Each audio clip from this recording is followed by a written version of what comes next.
ราคาอีกแบบหนึ่งก็ว่าพ่อบอยนี่ใส่งานหนักบ่ให้พักผ่อนเฮ้ย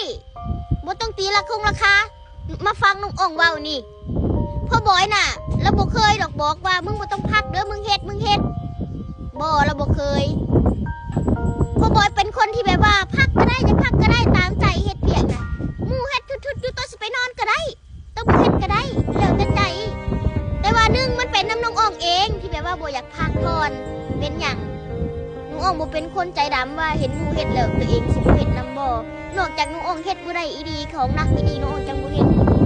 บางเทื่อเนาะหมู่เมียนพะเขาสาสมุดเด้อกินเขาแล้วหมู่เมียนพาเขาแล้วน้องอ่องน่ะไปนั่งอยู่หันพ่อบอยแล้วก็มาบอกว่าอ่องมาเฮ็ดมาเมียนพาเขาซอยหมู่แม่บ่เราบ่เป็นคนนั้นแล้วแต่ใจตัวเองดูว่าใจไผใจมันอยากมาเฮ็ดก็มาเฮ็ดบ่อยากมาเฮ็ดแล้วก็อย่าเราบ่เป็นคนบังคับคนอื่นเราบ่เป็นคนบังคับคนอื่นแต่ว่าน้องอ่องนี่น่ะสิเฮ็ดแนวนั้นบ่ได้ดอกแล้วว่าไผอยากเฮ็ดก็เฮ็ดบ่อยากเฮ็ดแล้วก็อย่าตามใจไผหูความก็เฮ็ดไผบ่หูความแล้วก็เสยนะสำหรับน้องอ่องแล้วน้องอ่องก็บ่เป็นคนแบบว่าคนอื่นเฮ็ดอยู่แล้วตัวเองสิมานั่งอยู่บ่ตัวเองกินแล้วก็ต้องเมียนหั่นนะ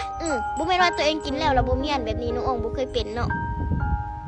ฉะนั้นแล้วพ่อบอยบ่ได้เป็นคนที่ให้เฮาเฮ็ดเวียกน้องอ่องที่น้องอ่องบ่อยากพักก็ย้อนว่า1น้องอ่องไปอยู่เฮือนคนอื่นเนาะถ้าเฮาพักเด้น้องอ่องเคยเว้าแล้วเนาะคลิปนี้ถ้าเฮาพักผ่อนนั่นน่ะ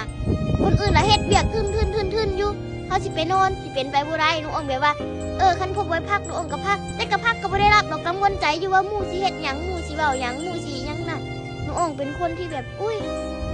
เฮ็ดบ่ได้ดอกทุกคนฉะนั้นแล้วบ่แม่นดอกว่าน้องอ่องว่าให้พ่อบอยว่าอยากพ่อบอยบ่ให้พักพ่อบอยนี่เว้ยตามใจ